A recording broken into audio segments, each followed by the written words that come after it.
और मेरा कोई न सहारा बिन तेरे, मेरा कोई न सहारा बिन तेरे। घनश्याम मुरलिया वाले, मेरा कोई न सहारा बिन तेरे। घनश्याम मुरलिया वाले,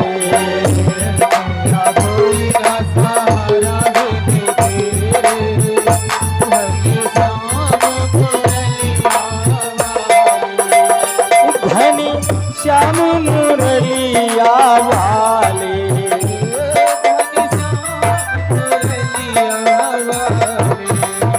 प्रभु राम बसुरिया वाले, प्रभु राम बसुरिया वाले।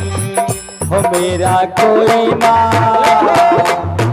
हो मेरा कोई ना सहारा बिन तेरे। घनश्याम मुरलिया वाले, मेरा ना सहारा बिन तेरे। घनश्याम मुरलिया वाले, जय हो।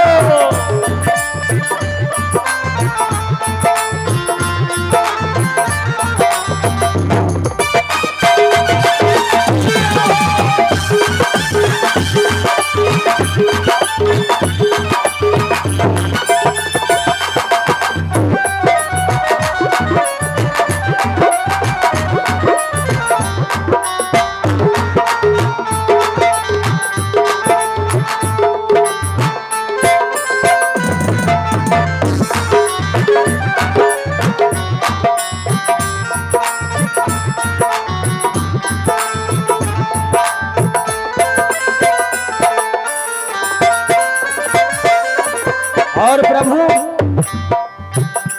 तेरे बिन मेरा कौन यहाँ, तेरे बिन मेरा कौन यहाँ, तेरे बिन मेरा कौन यहाँ, तेरे बिन मेरा कौन यहाँ। प्रभु छोड़ी तुम्हें मैं जाऊँ कहाँ, प्रभु मैं तो आन पड़ा द्वारे तेरे, मैं तो आन पड़ा द्वारे तेरे। घनश्याम मुरलिया वाले, मेरा कोई न सहारा बिन तेरे। घनश्याम मुरलिया वाले, जय हो।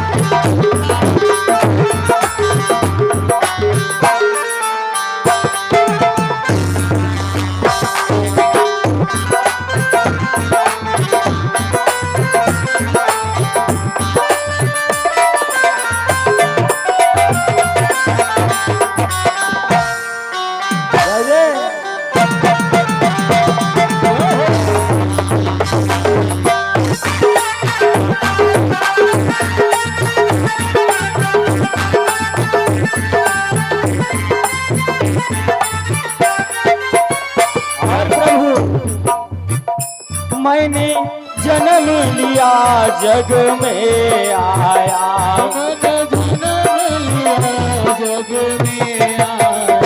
मैंने जन्म लिया जग में आया, मैंने जन्म लिया जग में आया।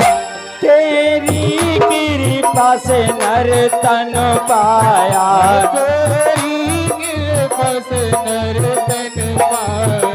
तूने किया उपकार घनेरे,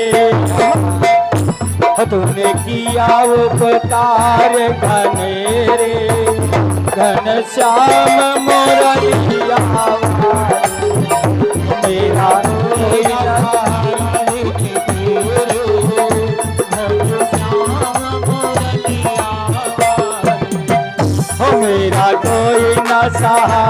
बिन तेरे घनश्याम मुरलिया माले। श्रीमात पितृचरण कमलेभ्यो नमः। श्री सद्गुरुदेवाय चरण कमलेभ्यो नमः।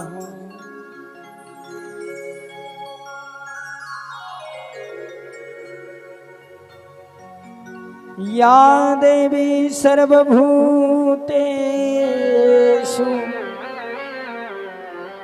मातृरूपेण संस्थिता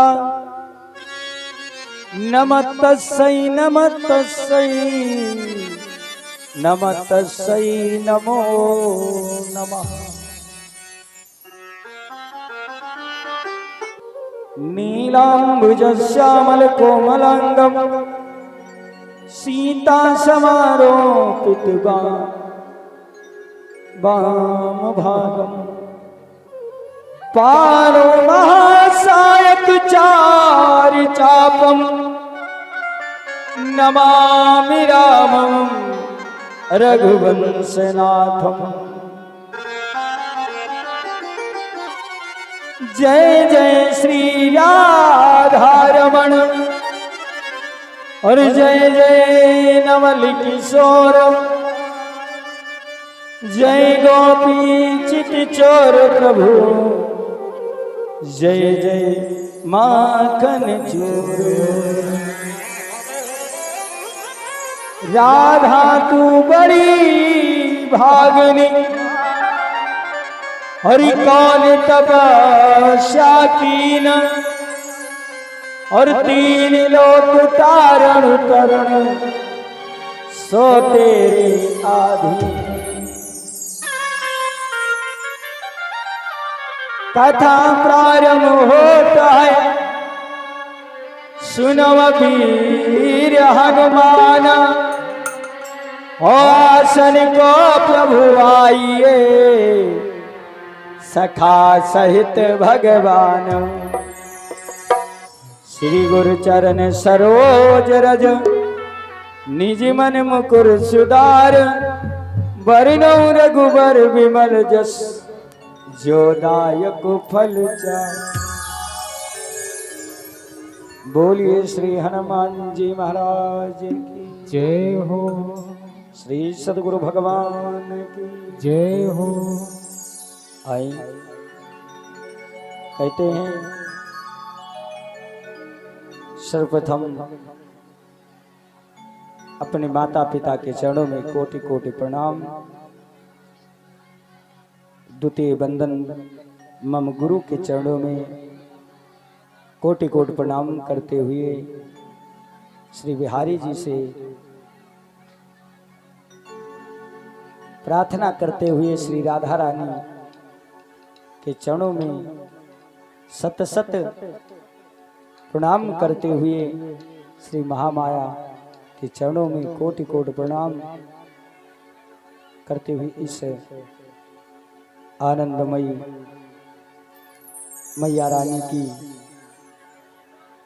कथा की तरफ चलेंगे। कहते हैं संसार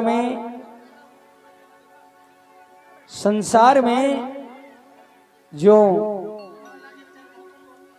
है वो इस संसार कलकाल रूपी जो बसा हुआ है उसके आनंदमय उन्हीं के चरणों में कोटि कोटि प्रणाम करते हुए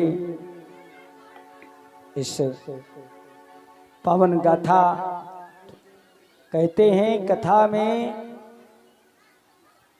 सिर्फ महाराज परीक्षित जी का ध्यान थोड़ा सा हट गया था। अगर कथा को ना सुनो तो एक दोष कि कथा नहीं सुन रहे हैं ये व्यक्ति नास्तिक है, और कथा सुनो गलती करो तो उसके 100 दोष माने जाते हैं। कथा में विघ्न जो डालता है उसको भगवान श्री सुखदेव स्वामी बताते हैं कि वो जो कथा में विघ्न करता है,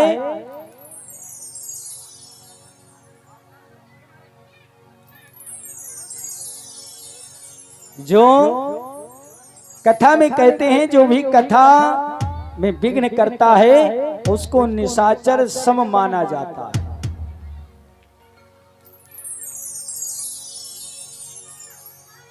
बोलिए श्री सच्चिदानंद भगवान की जय हो। आए भगवान श्री ठाकुर जी के चरणों में दो बार वंदन नमन करते हुए और फिर कथा की तरफ चलते हैं। बोलिए श्री वृंदावन बिहारी लाल की जय हो। कहते हैं प्रभु से कहना क्या है, प्रभु मुझे दास बना के रख लेना भगवान तुम अपने चरणों में, मुझे दास बना के रख लेना भगवान तुम अपने चरणों में, मुझे दास बना कर रख लेना हे नाथ तुम अपने चरणों में, मुझे दास बना के रख लेना भगवान तुम अपने चरणों में, मुझे दास बना कर रख लेना भगवान तुम अपने चरणों में, भगवान तुम अपने चरणों में, भगवान तुम अपने चरणों में, प्रभु जान तुम अपने चरणों में, मुझे दास बना के रख लेना, मुझे दास बना के रख लेना भगवान तुम अपने चरणों में, मुझे दास बना कर रख लेना भगवान तुम अपने चरणों में। जय हो श्री राम।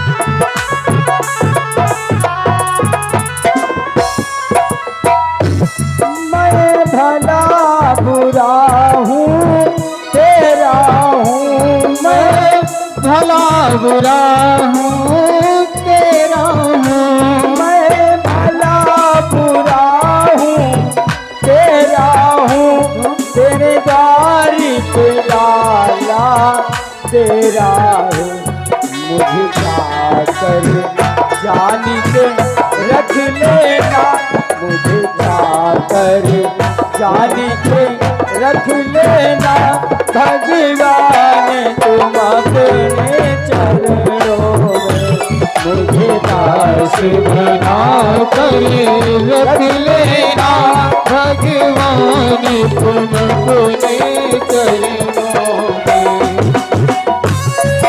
जय हो।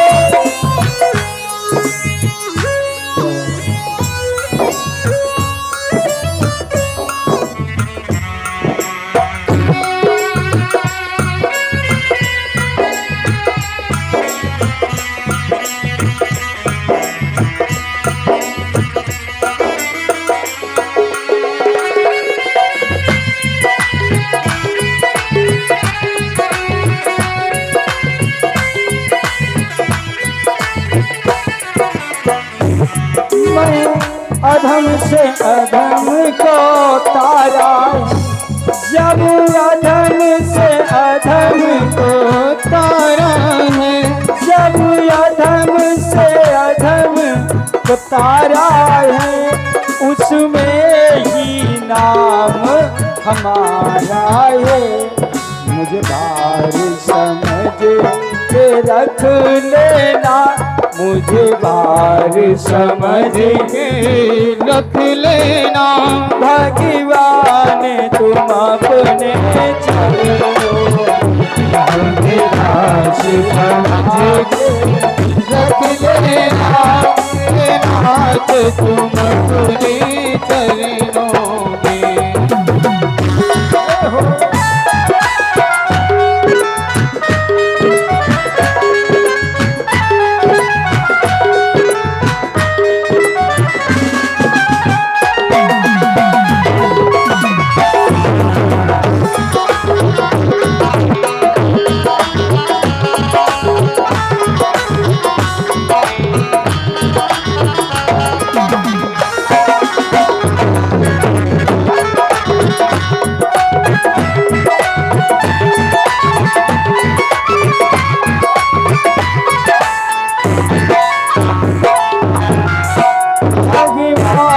तुम अपने चरणों में, घन श्याम तुम अपने चरणों में, भगवान तुम अपने चरणों में,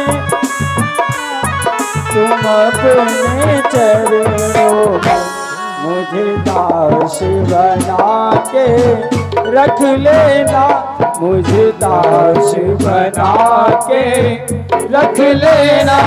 भगवान तुम अपने चरणों में, मुझे दास बना कर रख लेना। भगवान तुम अपने चरणों में, दास बना के रख लेना, मुझे दास बना के रख लेना। भगवान तुम अपने चरणों में, मुझे दास बना के रख लेना। भगवान तुम अपने चरणों में, मुझे दास बना के रख लेना। भगवान तुम अपने चरणों में, मुझे दास बना कर रख लेना। भगवान तुम अपने चरणों में, मुझे दास बना के रख लेना। भगवान तुम अपने चरणों में, मुझे दास बना कर रख लेना। भगवान तुम अपने चरणों में। बोलिए वृंदावन बिहारी लाल कि कल की कथा में महाराज शिव जी माता पार्वती जी से और नारद जी से वार्तालाप चल रही थी। कैसे चल रही थी? नारद जी ने कहा, देखो भैया कैसा हल्ला गुल्ला हो रहा है, लगत है कि बिल्कुल। ए चाचा,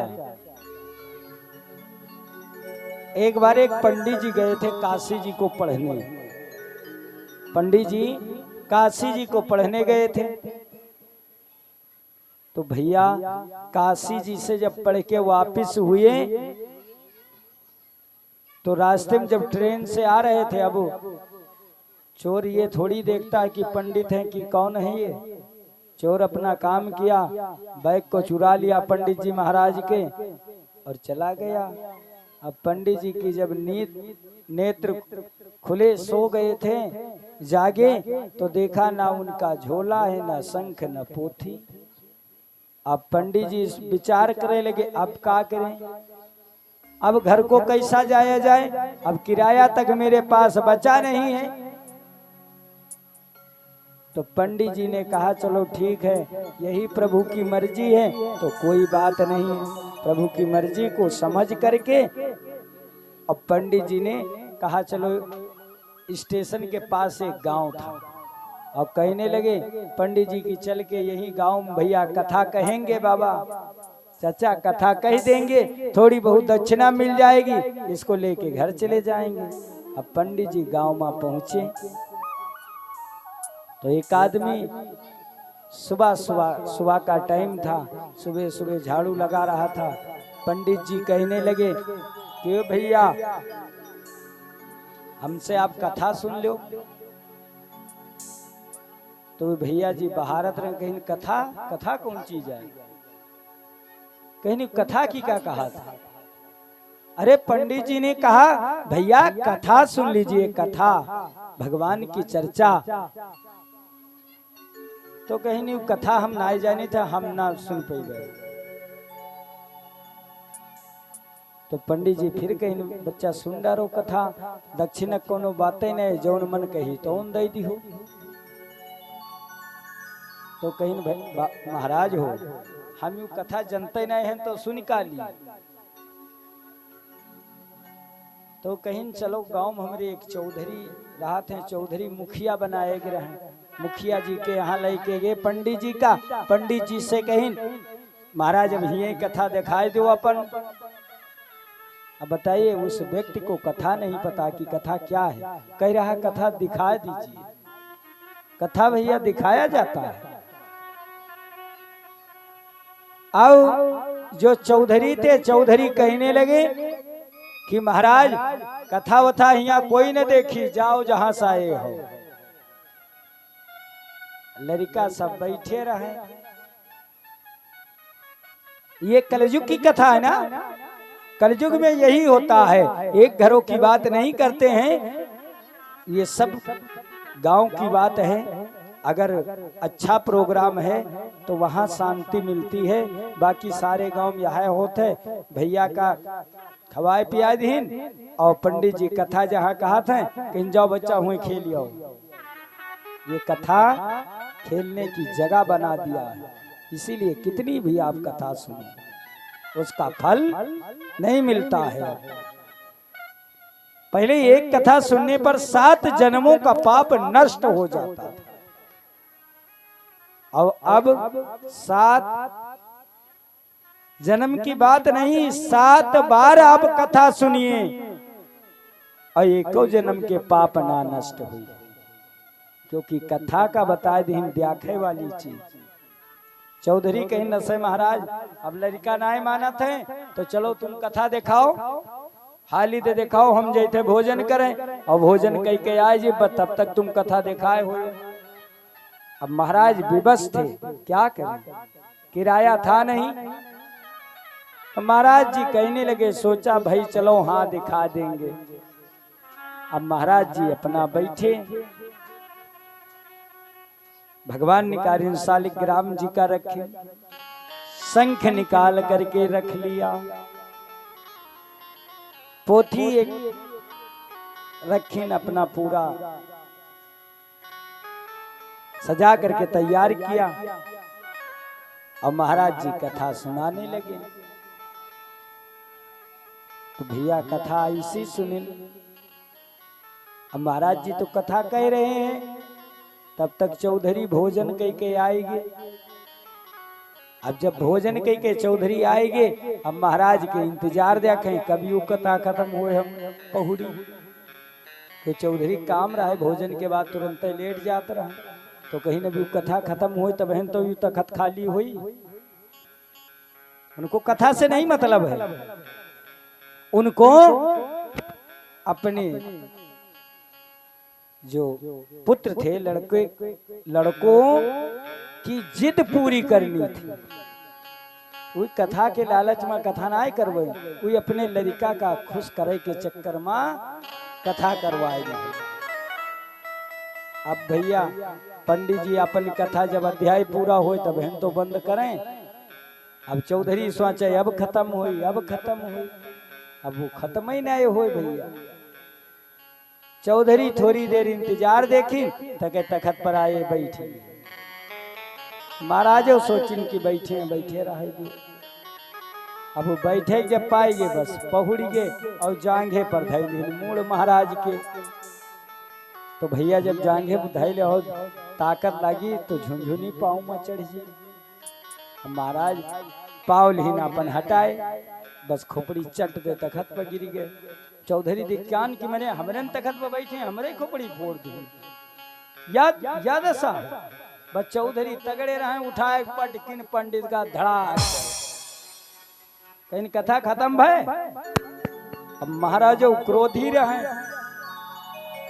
महाराजो कोनो इस बात नहीं रहे। महाराज एक पटकना उनका दीन बस शुरू हो गए। पटकी पुटका लड़का सब ताड़ी बजावे मजा ले। कहे देखो कतरी नी कथा है कतरी नी कथा। अब बताओ या कथा है सुनत रहा। अब चौधरी के 10 20 50 पटकना दीन महाराज या कैसा। अब चौधरी देखिन कहीं अब तो चौधरी मरी गई। अरे जी कोई 10 20 पटकना पाई जाई भैया उकी कौन गति हो जी। अब चौधरी दौड़त है कहीं महाराज कथा छोड़ अब छोड़ दो। महाराज इनका जाए दो और हम कथा करवाए भर पावा। तो महाराज कहीं जी के ऊपर कथा सवार हो जात है लौट कहूँ उतरत है। कथा जी के मुड़े सवार हो गए भैया। अगर कथा जी के मुड़े सवार हो गई का कथा उतरी लौट कहीं ना बस थोड़े उतरी। चौधरी कहीं बताओ महाराज कस उतरी कहीं कुछ पूजा पाठ करवाओ तो बहन उतरी। कथा पहली बात चढ़न नहीं हो चढ़त है तो उतरत नहीं है।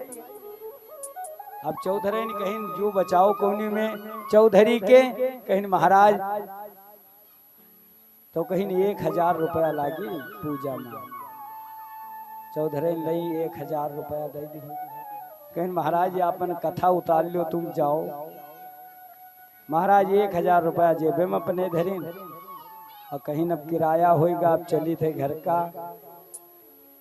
रस्तम जी लेके गए रहे रास्ता बतावे कहीं भले महाराज हम नाई कथा करवावा रहा है नहीं चौधरी रहे पोड़ गाय। तो चौधरी बच गए हम तो मरन जाई तत्य पटकना। बोलिए भक्त और भगवान की।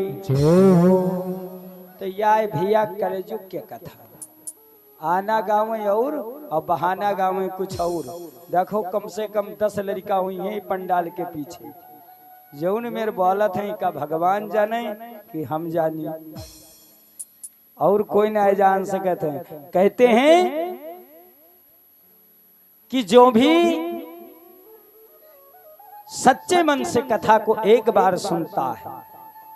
बाबा गोस्वामी तुलसीदास जी ने लिखा है कि एक घड़ी आधी घड़ी और यादों में पुनियाद और तुलसी संगत साध की हरहि कोट अपराध।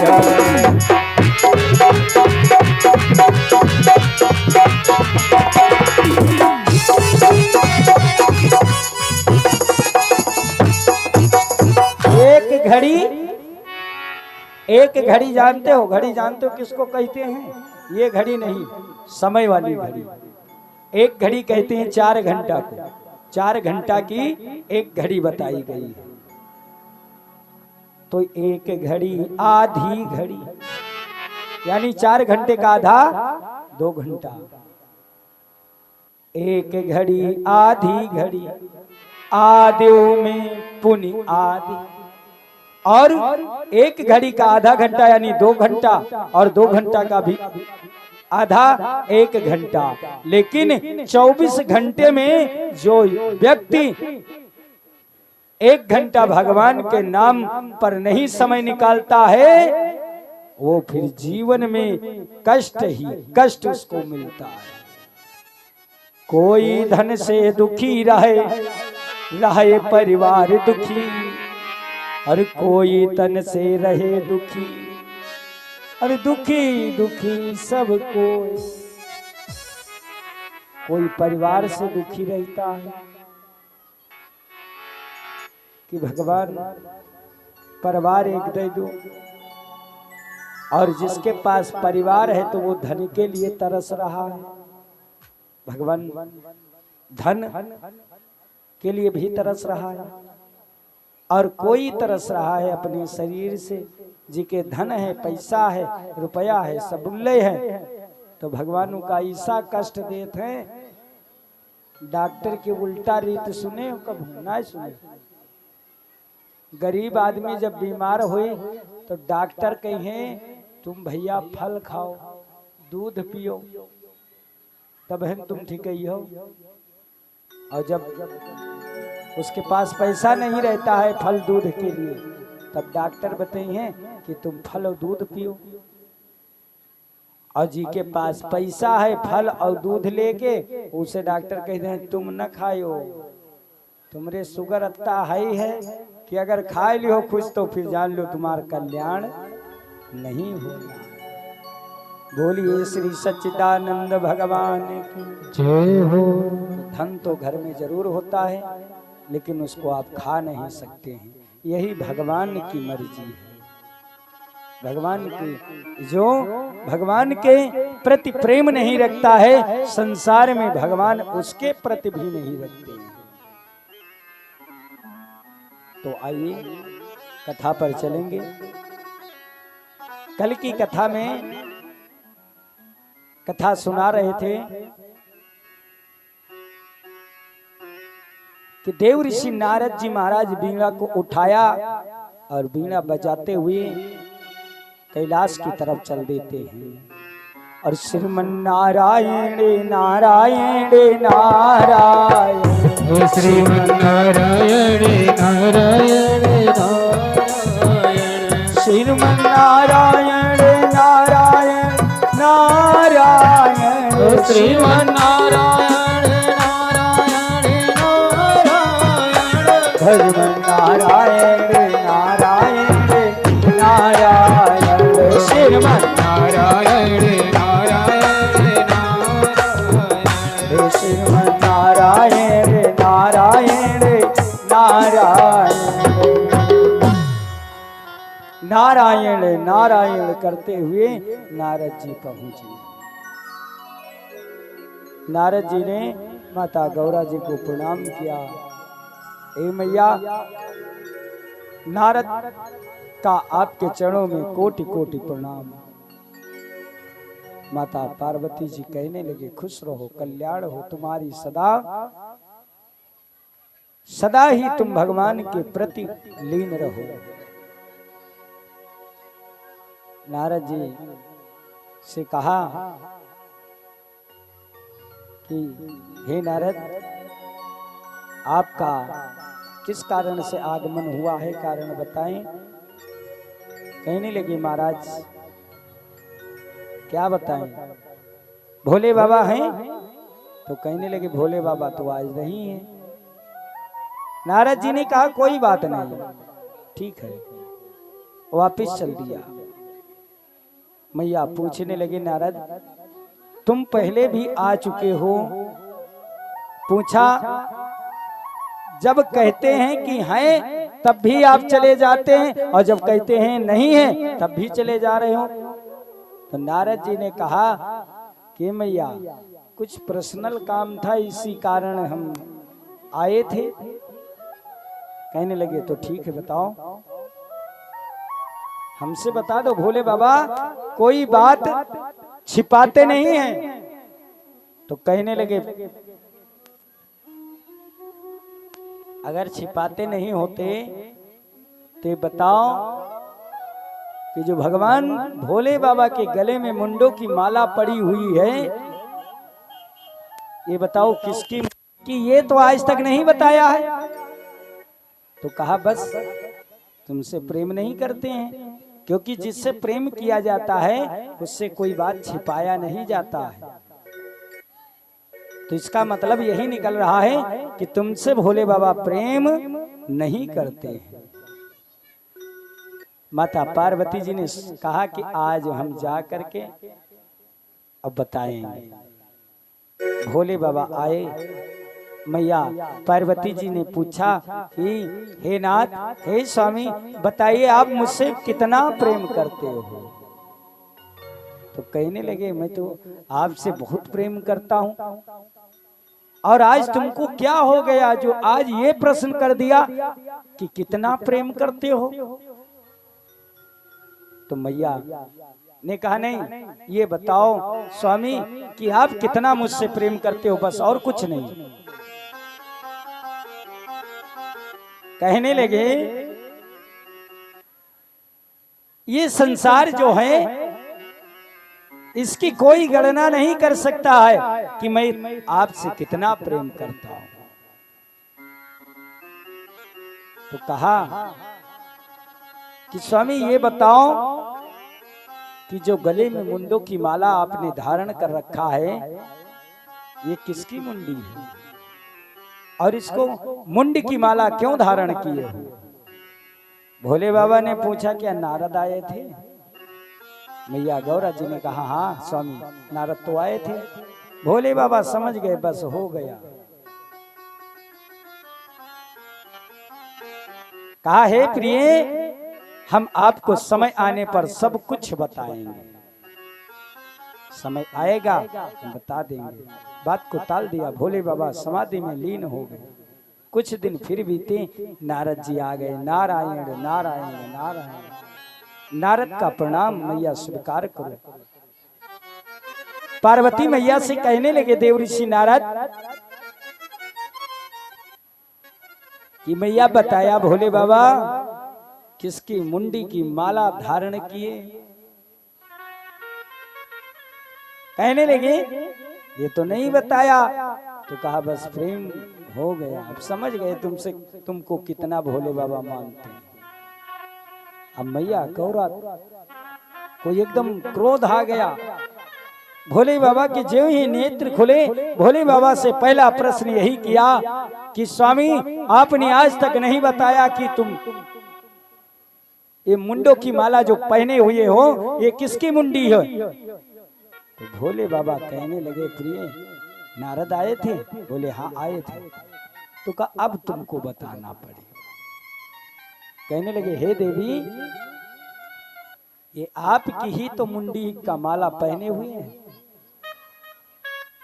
कहने लगी सती जी से भोले बाबा कि आपका 108 बार जन्म हुआ है और 108 बार आप मृत्यु को प्राप्त हुई हो, और जितनी बार आपकी मृत्यु हुई है उतने ही जो सर है आपका मुंड है उसी की तो माला धारण किए हुए हैं।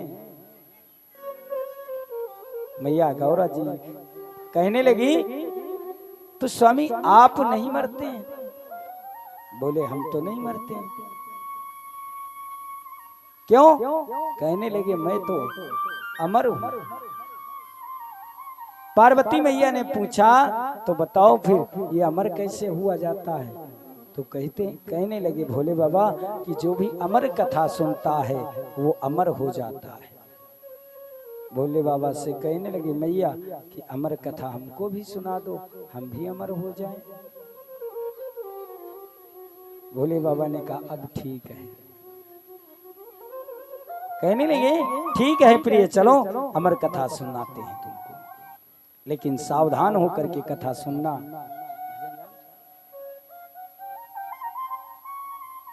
सावधान होकर के कथा सुनना।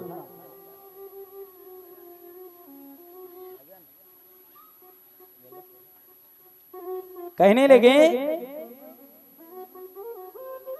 कि सावधान होकर के सुनना भवानी। होता क्या है, भोले बाबा सबसे ऊंचे शिखर पर गए और ताली को बजाया। ताली बजाया तो इतनी जोर से डमरू की धुन किया कि एक ही धुन में जितने भी वहां के जीव जंतु थे सब अपना अपना स्थान छोड़ करके चले गए। दूसरी बार फिर से डमरू का धुन किया तो जितने वहां पशु पक्षी थे सब चले गए। और तीसरी बार जब उन्होंने डमरू बजाया तो जितने वहां के कीड़े मकोड़े सब अपना अपना स्थान छोड़ करके चले गए। क्यों? क्योंकि भोले बाबा अमर कथा प्रारंभ करने वाले थे। और संसार में केवल दो ही चीज हमने बताया है कि संसार में भगवान की कथा बड़ी दुर्लभ से मिलती है और संत का दर्शन बड़े ही दुर्लभ से मिलता है।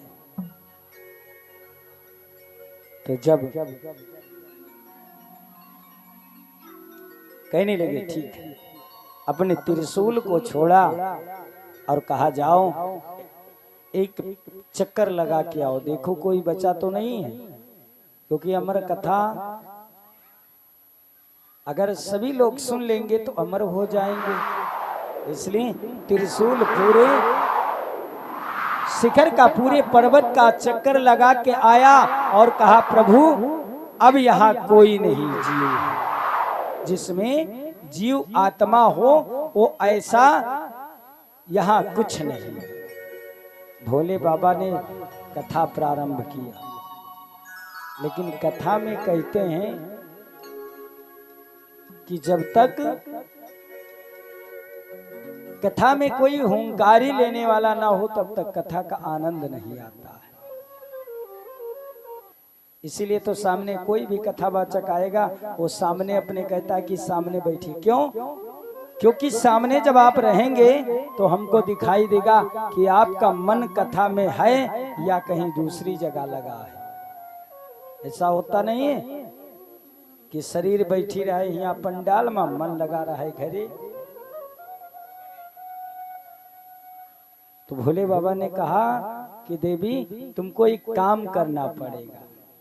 हम कथा जब सुनाएंगे तब आपको सिर्फ इतना कहना है, हाँ स्वामी, हाँ स्वामी, हाँ स्वामी, बस और कुछ नहीं कहना। हम कथा शुरू करेंगे। भगवान भोले बाबा ने कथा प्रारंभ किया और कथा जब सुनाना शुरू किया तो कहते हैं कि ये जो कथा होती है ये फूलों की सेज होती है। वह चाहे आपके नींद न पड़े लेकिन भगवान का भजन करने लगे, भगवान की कथा सुनने लगे, आपका नींद बहुत सताई। तो माता गौरा जी सो गई। भोले बाबा कथा करते रहे। अब सो गई। तब तक क्या हुआ, वहीं पर एक पेड़ लगा हुआ था और उसी के ऊपर एक तोता का घोंसला था और उसी पे अंडा रखा हुआ था। अंडा पक चुका था, अंडा टूट गया, बच्चा निकल आया। और तोता जो होता है वो रट्टू पक्षी है, जो उसको सिखा दो वो रटने लगेगा। तो जब कथा कहते थे भोले बाबा तो पार्वती जी कहती थी हाँ स्वामी, हाँ स्वामी, हाँ स्वामी। अब तोता सुन रहा था। पार्वती जी सो गई और उधर वो तोता शुरू कर दिया, हाँ स्वामी, हाँ स्वामी। अब भोले बाबा कथा कहने में इतने मग्न थे, नेत्र अपने बंद कर लिए और तोता की आवाज सुन रहे हैं कि हाँ स्वामी, हाँ स्वामी। कथा पूर्ण हुई, विराम लगाया। भोले बाबा ने कहा हे प्रिय कथा में आनंद आया? तो कहने लगे आनंद तो बड़ा आया, लेकिन क्या कर बीच में थोड़ा सो गए। अरे भोले बाबा ने कहा फिर ये कौन कह रहा था हाँ स्वामी, हाँ स्वामी? अपना तीसरा नेत्र खोला और जब तीसरा नेत्र खोला तो देखा एक तोते का बच्चा बैठा हुआ है और वही कह रहा है हाँ स्वामी, हाँ स्वामी, हाँ स्वामी। भोले बाबा ने कहा ये तो बड़ा ही दिक्कत की बात हो गई। इसलिए भोले बाबा ने अपने त्रिशूल को छोड़ा और आदेश दिया कि जाकर के इस तोते को मार के आओ।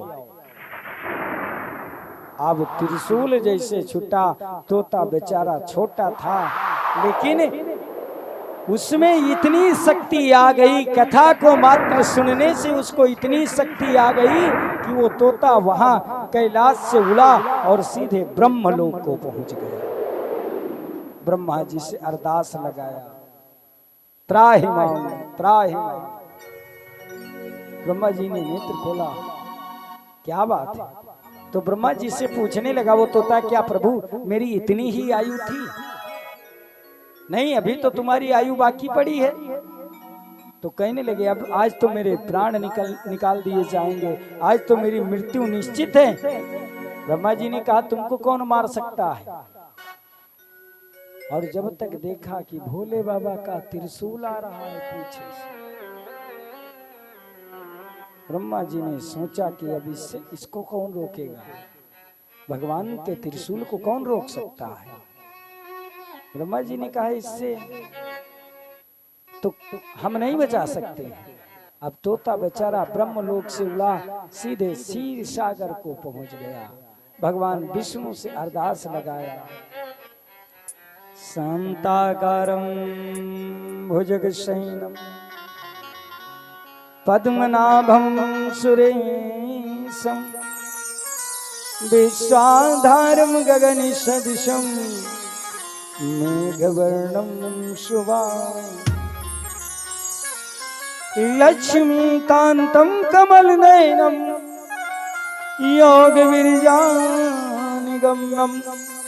वंदे विष्णु भवभयहरणं सर्वलोकनाथं।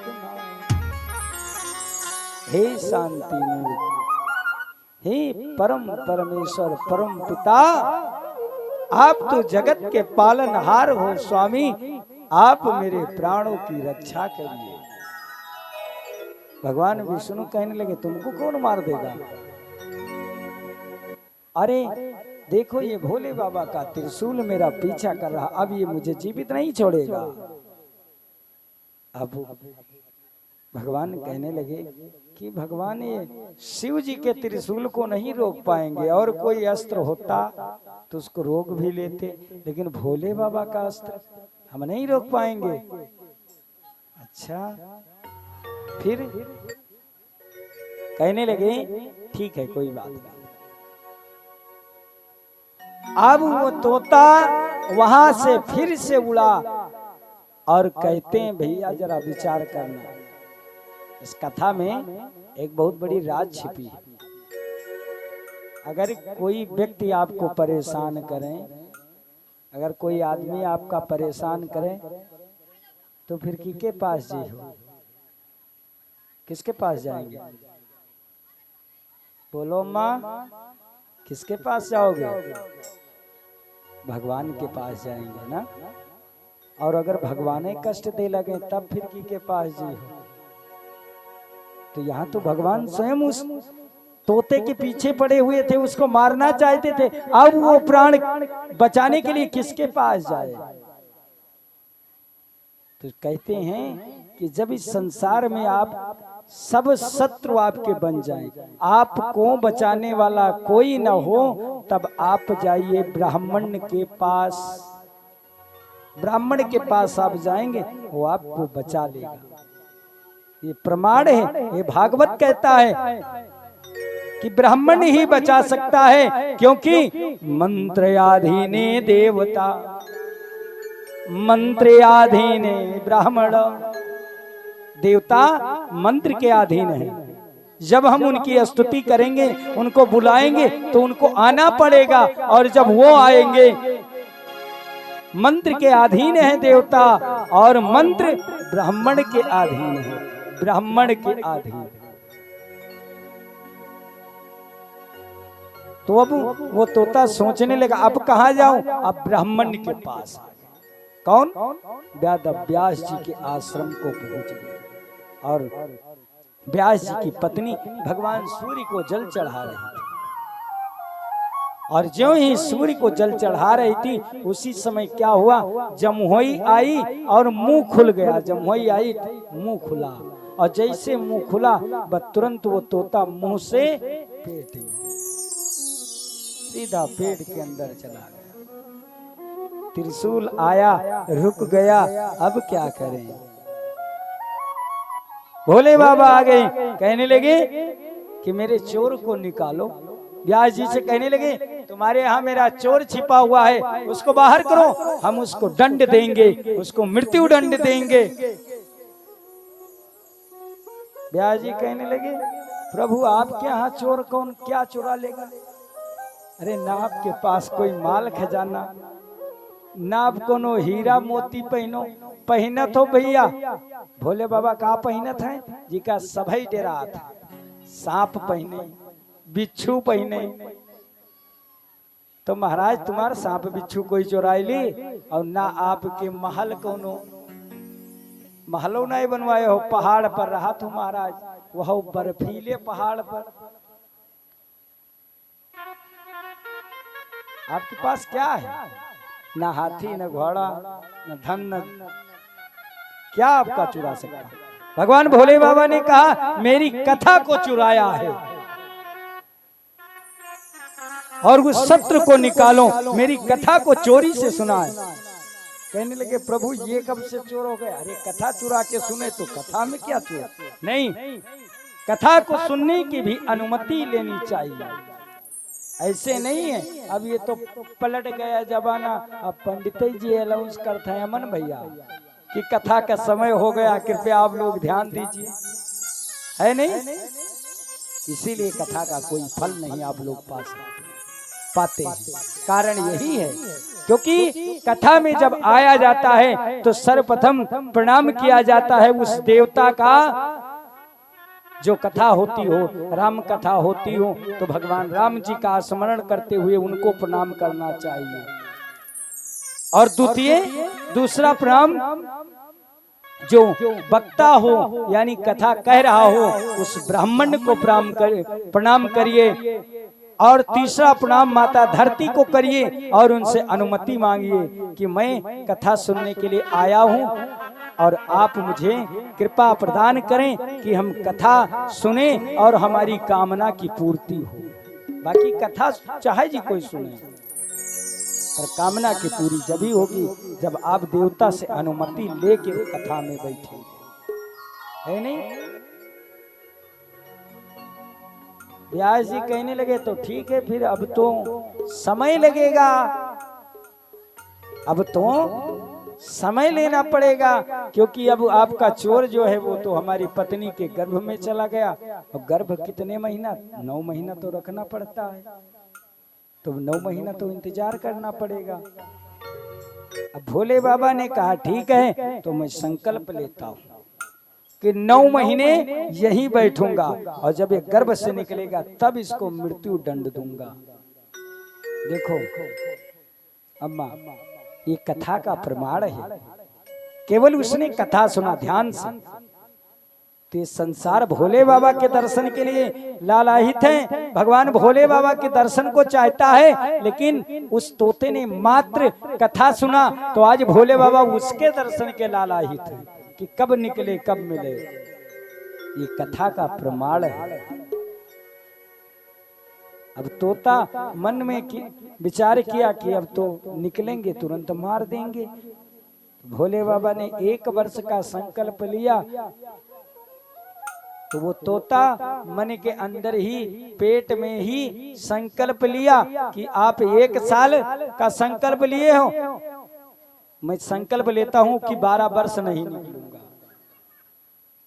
गर्भ में बैठ गए, 1 वर्ष बीत गया। भोले बाबा ने नेत्र खोला, देखा तो सब वैसे के वैसे हैं। भोले बाबा ने कहा कहाँ है मेरा चोर? तो कहने लगे अभी तो माता की उदर में है। भोले बाबा ने कहा 9 महीने के बाद तो कोई भी होता है वो प्रकट होना पड़ता है। तोता अंदर से सुन रहा है, ठीक है करो। 12 वर्ष 11 वर्ष बीत गए। 9 महीने पेट में रखने में कितना दर्द होता है बताओ, कितनी दिक्कतें सहना पड़ता है 9 महीना जब गर्भ रखना पड़ता है। और जिसके 10 वर्ष 11 वर्ष बीत जाए उसकी क्या गति होगी। अब भगवान से अरदास करने लगे, स्वामी अब मेरे प्राण की। कहते हैं भगवान विष्णु से कहते हैं, वो बोल रही हैं और कह रही हैं, पकड़ लो हाथ बनवारी। कहते हैं कि हे भगवान अगर हाथ नहीं पकड़ोगे, अगर मेरा ये जो गर्भ धारण किए हैं हम इसको अगर बाहर नहीं निकालोगे तो अब मर जाएंगे, अब दर्द हम नहीं सह सकते हैं। से पकड़ लो हाथ बनवारी, नहीं तो डूब जाएंगे। पकड़ लो हाथ बनवारी, नहीं तो डूब जाएंगे।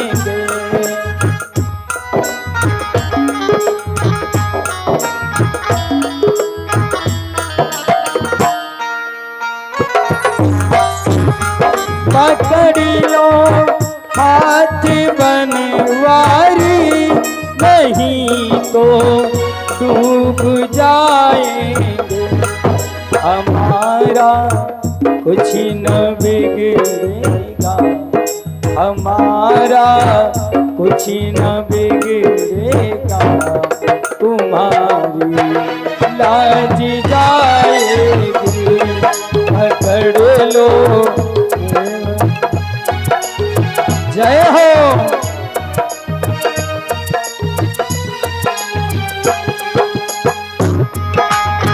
जय जय। सभी लोग मीठी मीठी ताली की सेवा करते हुए भगवान से कहना है,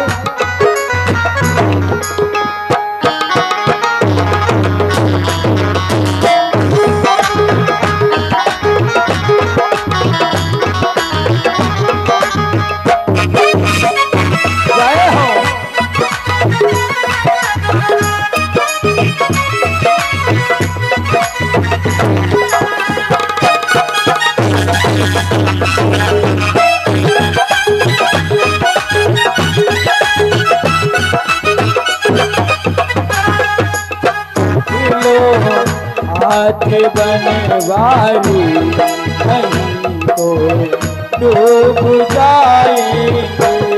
हमारा कुछ न बिगड़ेगा, हमारा कुछ न बिगड़ेगा।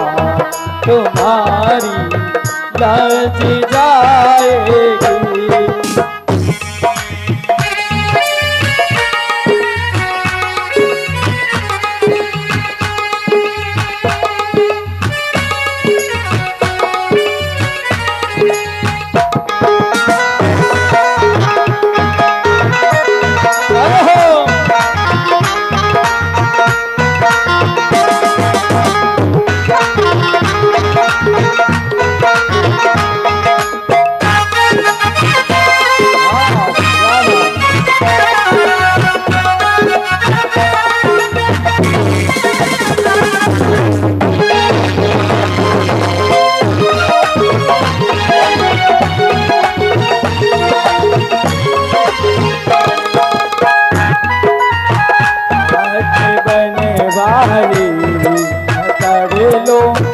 हाथ बनवारी, नहीं तो डूब जाएंगे।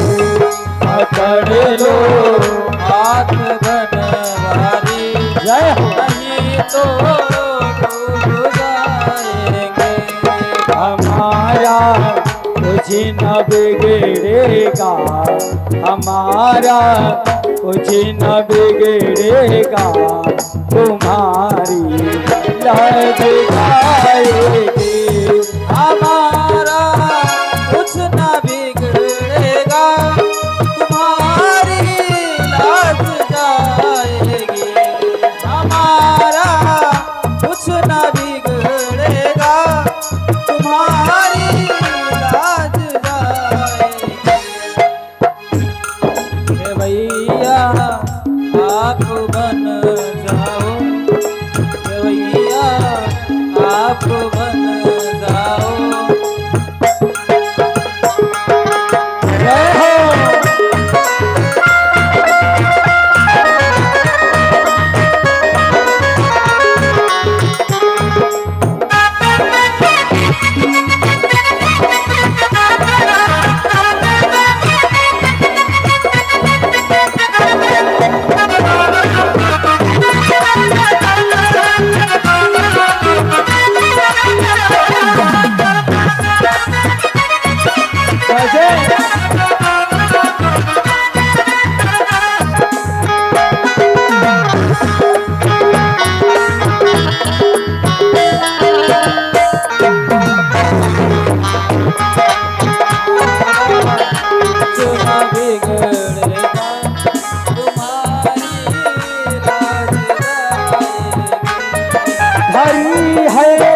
पाप की गठरी हमारे सिर पे ये भारी।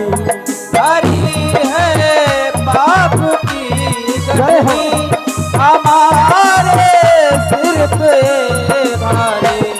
भारी है पाप की गठरी हमारे सिर पे ये भारी। वजन पापों का है भारी, वजन पापों का है भारी। इसे हम कैसे उठाएंगे, पकड़ लो हाथ बनवारी, नहीं तो डूब जाएंगे। हमारा कुछ न बिगड़ेगा, तुम्हारी राज जाएगी। हो सभी लोग थोड़ी मीठी मीठी ताली बजाइए। ताली बजाने से शरीर में एनर्जी आती है। जय हो।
भरोसे पर जमाना छोड़ बैठे हैं। तुम्हारे ही भरोसे पर जमाना छोड़ बैठे हैं। तुम्हारे ही भरोसे पर जमाना छोड़ बैठे हैं।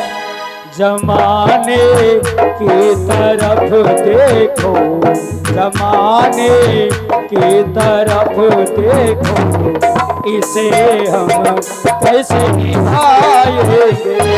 पकड़ लो हाथ बनवारी, नहीं तो डूब जाएंगे। पकड़ लो हाथ बनवारी, नहीं तो डूब जाएंगे। हमारा कुछ न बिगड़ेगा, तुम्हारी राज जाएगी। लो हाथ बनवारी, नहीं तो डूब जाएंगे, नहीं तो डूब जाएंगे, नहीं तो डूब जाएंगे। बोले बाके बिहारी श्री रामचंद्र भगवान की जय। तो आज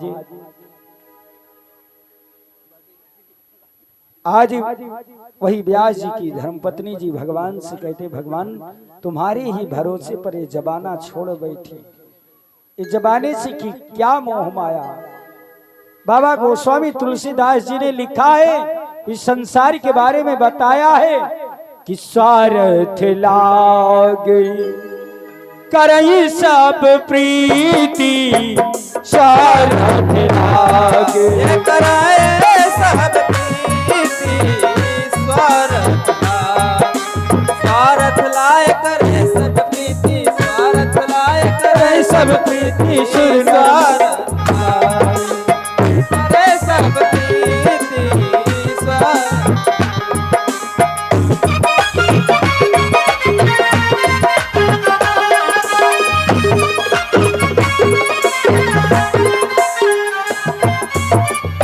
स्वार्थ लाग करें सब प्रीति। अगर इस दुनिया में स्वार्थ नहीं है तो कोई किसी से प्रेम नहीं करता। अगर माता अपने पुत्र का पालन करती है तो उसमें भी एक स्वार्थ छिपा रहता है। क्या स्वार्थ है? कि जब हम वृद्ध हो जाएंगे, बूढ़े हो जाएंगे, तब ये हमारी सेवा करेगा।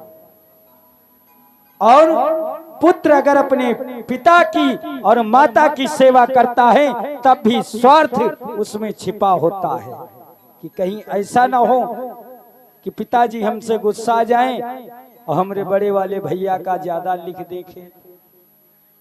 तो खेत के लालच में सेवा होती है। इस संसार में अगर कोई किसी से प्रेम करता है तो वो सिर्फ स्वार्थ के बस करता है, चाहे वो माता हो, चाहे वो पुत्र हो, चाहे भाई हो, चाहे वो बहन हो। अगर संसार में प्रेम होता है तो सिर्फ स्वार्थ बस। आज वही कह रही भगवान से कि हे प्रभु, मैं क्या इस दुनिया के भरोसे में क्या रहूं? ये तो स्वार्थी है। अगर स्वार्थ भगवान से जो प्रेम करता है, भगवान को किसी से स्वार्थ नहीं छिपा रहता है, बस कल्याण करता है, कल्याण ही कल्याण। जब 11 वर्ष बीत गए तो मैया रो करके और भगवान से अरदास लगाया तो भगवान ने एक छोटा सा रूप बनाया, गर्भ के अंदर गए और उस तोते से कहने लगे, अब तो भैया निकलो, 11 वर्ष बीत गए। तोता कहने लगा, मैं बाहर नहीं निकलूंगा, यही ठीक हूं। क्यों? कहने लगे, प्रभु जो आपके 4 दूत हैं, भगवान विष्णु के 4 दूत हैं, जैसे ही पृथ्वी पर आते हैं और जैसे पृथ्वी पर आए कि तुरंत वो चारों सिपाही कैद कर लेते। कौन? काम, क्रोध, मोह और माया। ये 4 दूत हैं भगवान के। तुरंत हाथ पैर में ऐसी बेड़ियां डाल देती हैं कि फिर संसार से कोई नहीं निकल सकता है। अगर निकलना है तो जब भक्ति रूपी जो अग्नि है, जब अग्नि भक्ति रूपी अग्नि में आप जाएंगे और उस अग्नि को प्रज्वल करेंगे, जब खूब तेज भक्ति आप करेंगे तो अपने आप जो बेड़ियां लगी हैं काम, क्रोध, मोह, माया की, ये जल करके टूट जाएगी। इसलिए अब हम किससे कहें? अब आपसे ही प्रभु हमें कहना है। भगवान ने कहा तो तुम निकलो तो कम से कम बाहर। कहने लगे, मैं बाहर नहीं निकलूंगा। फिर तो कब तक ऐसे उदर में रहोगे? तो कहने लगे, अगर उदर में रहने की बात है तो अब आप बताइए स्वामी, आप एक मेरा काम करिए, मैं बाहर निकलने के लिए तैयार हूँ। बोले क्या? बोले चारों जो आपके दूत हैं, काम, क्रोध, मोह, माया, इसको आप रोक लीजिए, मैं पृथ्वी पर आ जाऊंगा। कहने लगे, ये तो रुकेंगे नहीं, ये तो संसार की परंपरा है। कहने लगे, अच्छा तो कहने लगे, तो फिर मैं बाहर नहीं निकलूंगा, इसी गर्भ में रहूंगा। आज सुखदेव जी की ऐसी बात उस तोते से और भगवान विष्णु से वार्तालाप हुई तो भगवान ने कहा, ठीक है, चलो मैं कुछ क्षण के लिए रोक रहा हूं, कुछ क्षण के लिए काम, क्रोध, मोह, माया को मैं रोकूंगा और उसी समय तुम पृथ्वी पर आना। तोता कहने लगा, ठीक है प्रभु, तब भी 1 साल आपको इंतजार करना पड़ेगा, क्योंकि मैंने 12 वर्ष का संकल्प लिया है और 12 वर्ष में माता के उदर में ही रहूंगा। कहते हैं महाराज, 12 वर्ष पूरा हुआ। जब उस तोते ने इशारा किया, भगवान विष्णु ने अपने 4 दूतों को रोका, काम, क्रोध, मोह, माया को जब रोक लिया और जब रोक लेते हैं तभी उसी समय वो उधर से निकलता है, यानी प्रकट होते हैं। तो जो तोता था माता के पुत्र उधर से निकला तो एक छोटा सा बालक का स्वरूप बना करके और पृथ्वी पर आए। इसीलिए उनका नाम बड़ा सुखदेव। बोलिए सुखदेव महाराज की जय हो। और सुखदेव जी जैसे इस पृथ्वी पर आए तो चारों दूत तो रोक लिया था काम क्रोध मोह माया को, अब उनको ये तो छू नहीं पाया, इसलिए नार व्यवहार समेत वन को चल दिया कि वैराग्य अब हम धारण करेंगे। और जब वैराग्य धारण करने का बात आया तो पुत्र को देख करके व्यास मुनि व्याकुल हो करके और रो रो करके कहने लगे, अरे पुत्र कहाँ जा रहे हो, अरे कहाँ जा रहे हो। माता रो रही हैं और पिता रो रो करके आतुर हो करके व्याकुल हो करके आवाज दे रहे हैं। यहाँ तक कि जिस समय सुखदेव जी चल देते हैं उस समय पेड़ पौधे पशु पक्षी सब रो रहे हैं कि एक नन्हा सा बालक अभी इसका जन्म हुआ है और तुरंत वैराग्य धारण कर लिया। ऐसे परम ब्रह्म ज्ञानी महाराज सुखदेव जी का जन्म होता है। बोलिए सुखदेव जी महाराज की जय हो। श्री जगज्जननी दुर्गे मैया की जय हो। इस प्रकार से श्री सुखदेव जी महाराज बैठते हैं और वही सुखदेव जी महाराज राजा परीक्षित जी को कथा सुनाते हैं। तो आइए अब उन्हीं के पास चलेंगे, लेकिन उससे पहले 2 मिनट भगवान का भजन करेंगे और इसके बाद उन्हीं की पावन गाथा की तरफ चलेंगे। कहना क्या है, और मैं तो वृंदावन को जाऊं सखी। वृंदावन किस लिए जाया जाता है? वृंदावन गए हैं? नहीं गए? वृंदावन एक बार जो जाता है फिर उसके दिल में वही बात चुभ जाती है। कहते हैं कि मैं तो वृंदावन को जाऊं सखी, मेरे नैना लगे बिहारी से। सभी लोग बोलेंगे तभी आनंद आएगा। वैसे क्या चुपचाप बैठने से कोई मतलब नहीं है। इतनी देर कथा का मतलब समझ में आया? माँ बात समझ में आ रही है? आ रही है? तो फिर कहिए भगवान से कि मैं तो वृंदावन को जाऊं सखी, मेरे नैना लगे बिहारी से। मैं तो वृंदावन को जाऊं सखी, मेरे नैना लगे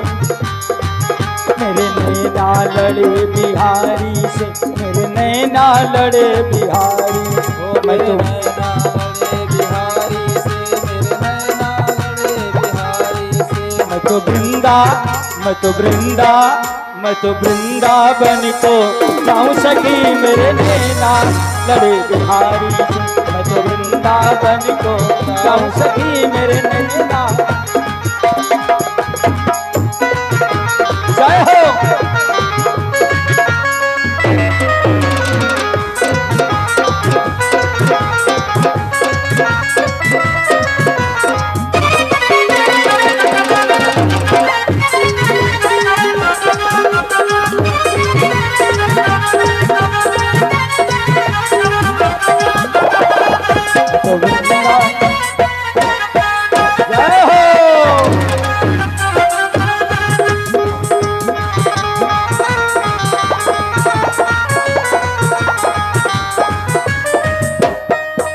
और घर में सास ननदिया खिट पिट, घर में सास ननदिया खिच खिच। मोहे सत्संग मिले बिहारी से, मोहे सत्संग मिले बिहारी से, मोहे बिहारी से। मैं तो वृंदावन को जाऊं सखी, मेरे नैना लगे बिहारी से। मैं तो वृंदावन को जाऊं सखी, मेरे नैना लगे बिहारी से। जय हो।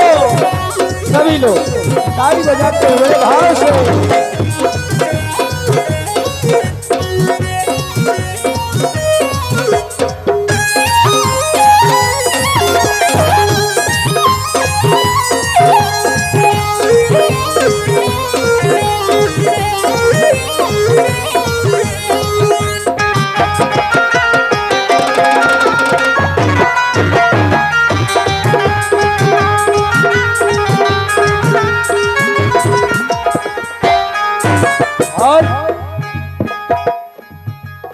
घर में पाऊं रूखी सूखी।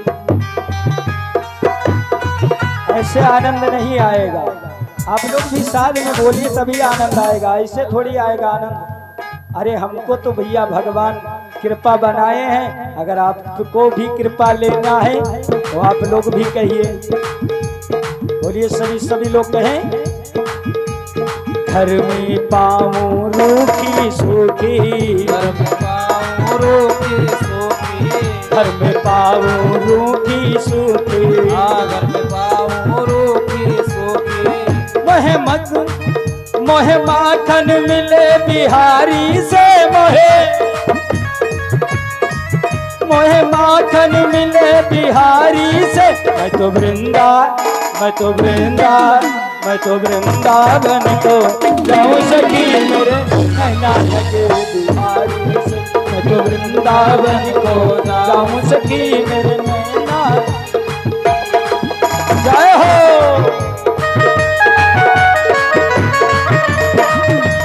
जय जय।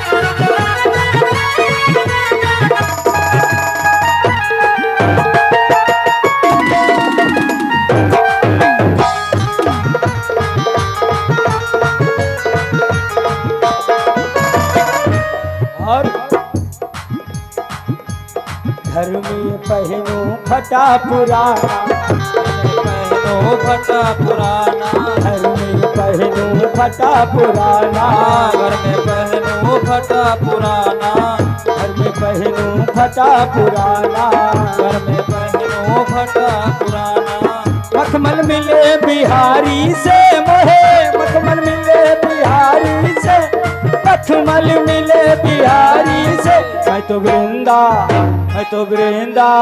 मैं तो वृंदावन को जाऊं सखी मेरे नैना लगे बिहारी से।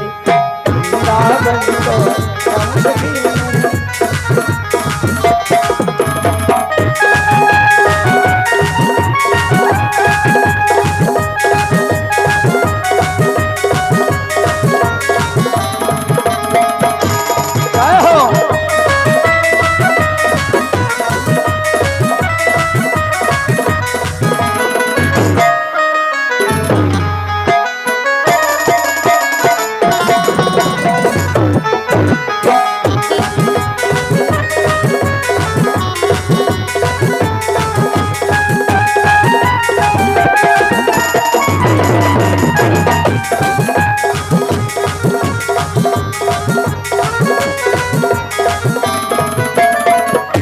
वृंदावन को जाऊं सखी मेरे नैना लगे बिहारी।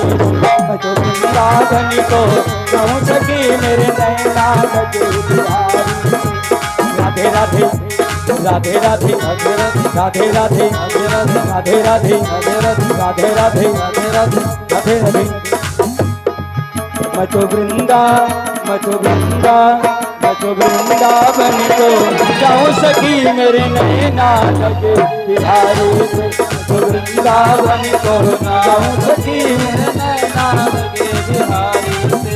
मैं तो वृंदावन को जाऊं सखी मेरे नैना लगे बिहारी से। जय हो।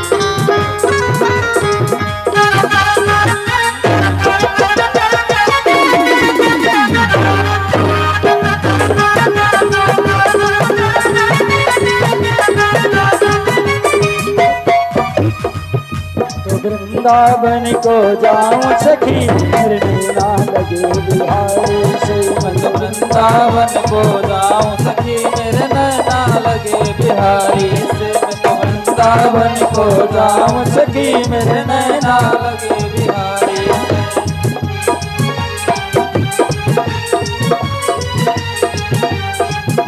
वृंदावन को जाऊं सखी मेरे नैना लगे बिहारी से।